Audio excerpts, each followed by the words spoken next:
महादेव नमस्कार। स्वागत है आप सभी का शिव शक्ति धारा में।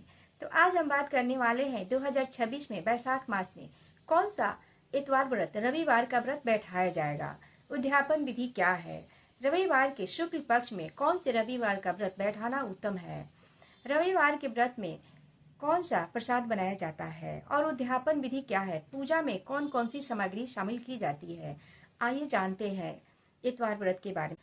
रविवार का दिन भगवान सूर्य नारायण को समर्पित है, जो हमारे प्रत्यक्ष देव हैं। जैसे गंगा मैया, ये भी प्रत्यक्ष देवी हैं, लेकिन गंगा तट पर हमें जाना पड़ता है गंगा जी के दर्शन के लिए, गंगा स्नान के लिए। लेकिन सूर्य नारायण के लिए हमें किसी मंदिर में जाना नहीं पड़ता है। हम जहाँ रहते हैं वहाँ सूर्य नारायण हमें प्रत्यक्ष रूप से दर्शन देते हैं। और से देवी देवता की पूजा में हम मंदिर जाते हैं, मंदिर जाकर पूजा करते हैं, हमें मंदिर जाना पड़ता है। पर सूर्य भगवान एक ऐसे देव हैं जो हम जहाँ भी रहें वहाँ हमें प्रत्यक्ष रूप से दिखाई देते हैं, दर्शन देते हैं, हमें आशीर्वाद देते हैं। इसलिए हमें रविवार का व्रत अवश्य करना चाहिए। सनातन धर्म में प्रमुख व्रत में से रविवार का व्रत बहुत महत्वपूर्ण है। रविवार के देव सूर्य नारायण है, जो हमारे प्रत्यक्ष देव हैं। रविवार के दिन हमें सूर्य नारायण को अवश्य जल देना चाहिए। रविवार का व्रत करने से हमारे जीवन में सुख समृद्धि और आरोग्यता की प्राप्ति होती है। रविवार व्रत करने से हमें चर्म रोग जैसे बीमारियां नहीं होती है।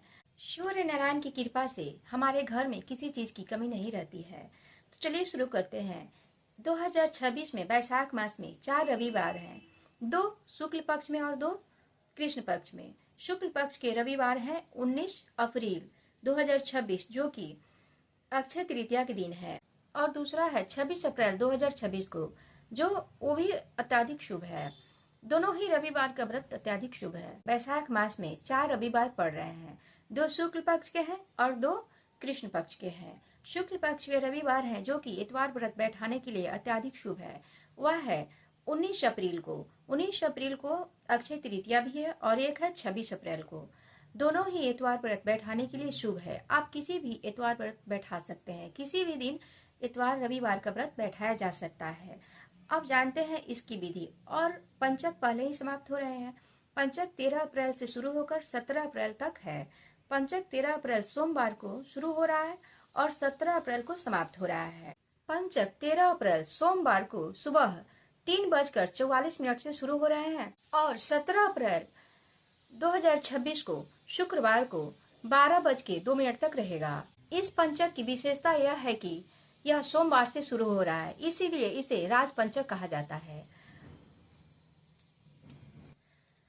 2026 में वैशाख मास में पंचक के दौरान 3 महत्वपूर्ण व्रत पड़ रहे हैं। एक है बरूथनी एकादशी और दूसरी है वैशाख अमावस्या और प्रदोष व्रत। 3 महत्वपूर्ण व्रत पड़ रहे हैं पंचक के दौरान। तो इतवार व्रत के उद्यापन के लिए सबसे पहले शनिवार से शुरू होता है। यह बिल्कुल छठ की तरह ही किया जाता है। छठ की तरह ही नहा खाए के शनिवार के दिन सात्विक भोजन ग्रहण किया जाता है, जिसमें लहसुन प्याज वर्जित है और अरवा चावल, अरहर की दाल और सात्विक भोजन ही किया जाता है, जिसमें बैगन का सब्जी वर्जित है। और शनिवार के दिन ही बाल भी धोया जाता है, क्योंकि किसी भी व्रत के दिन बाल नहीं धोया जाता है। इसलिए रविवार का व्रत करने के लिए, उद्यापन करने के लिए शनिवार के दिन ही बाल धो लें, सात्विक भोजन ग्रहण करें। रविवार के व्रत में 5 फल की आवश्यकता होती है, 5 ऋतु फल और उसमें 1 नारियल। 5 फल में 1 नारियल आवश्यक होता है। अगर 5 फल नहीं भी मिले तो पका हुआ केला, सूर्य नारायण के व्रत में, रविवार के व्रत में पका हुआ केला का बहुत महत्व होता है। इसलिए अर्घ में पका हुआ केला अवश्य शामिल करें। क्योंकि यह वैशाख मास का है, इसलिए नए अन्न का इसमें महत्व होता है। जैसे गेहूं से बनी किसी भी चीज को अर्घ में डालें, जैसे, और उसमें अन्य सामग्री है, जैसे पान का पत्ता, सुपारी, लौंग, इलायची और कपात किसी एक बांस की टोकरी या पीतल के थाली में रख लें।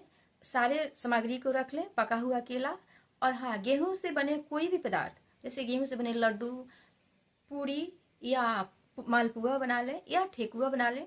अर्घ में उसको डाल दें, अर्घ में उसे अवश्य डालें।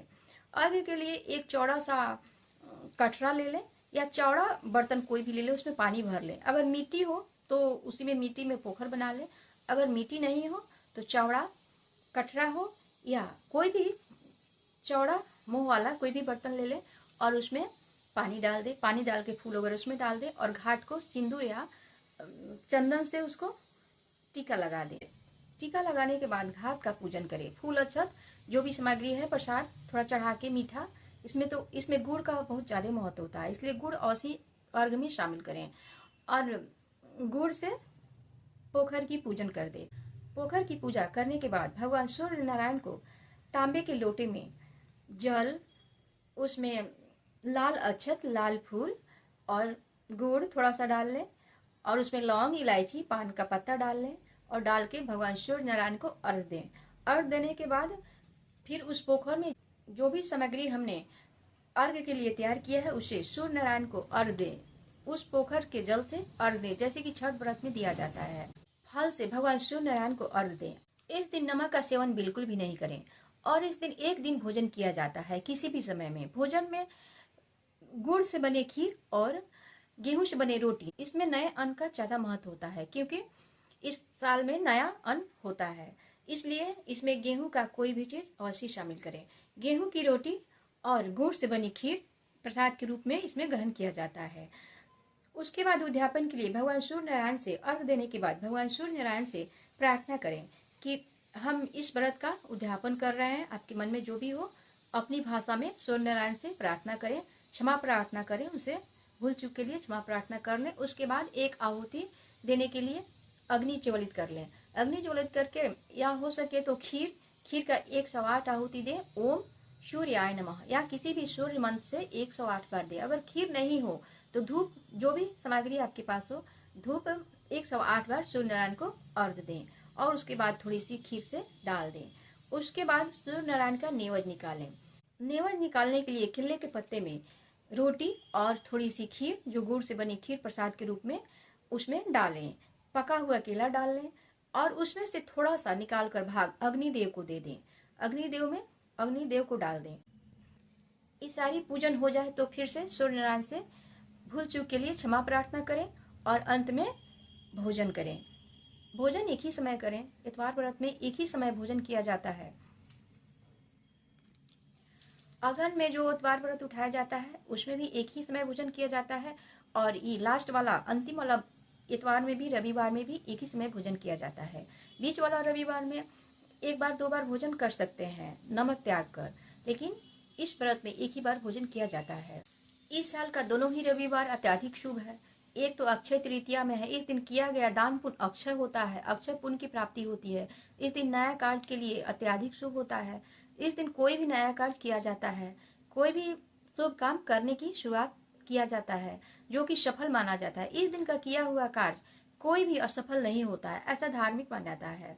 और 26 अप्रैल वाला भी रविवार का व्रत अत्यधिक शुभ है उद्यापन के लिए। दोनों में से कोई भी रविवार का व्रत कर सकते हैं, दोनों ही शुभ है क्योंकि पंचक तो पहले ही समाप्त हो रहे हैं, इसलिए दोनों में से कोई भी रविवार का व्रत अपनी सुविधा अनुसार किया जा सकता है।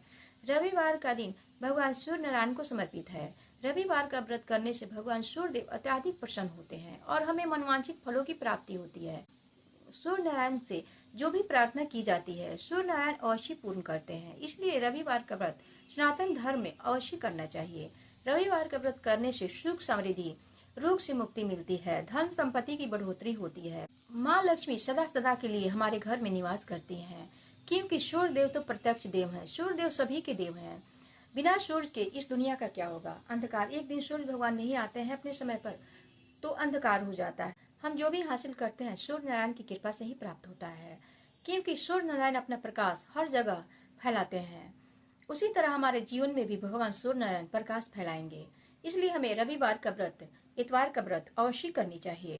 रविवार के व्रत में कथा का पाठ अवश्य करना चाहिए या सुनना चाहिए। उसके बाद अंत में आरती करनी चाहिए।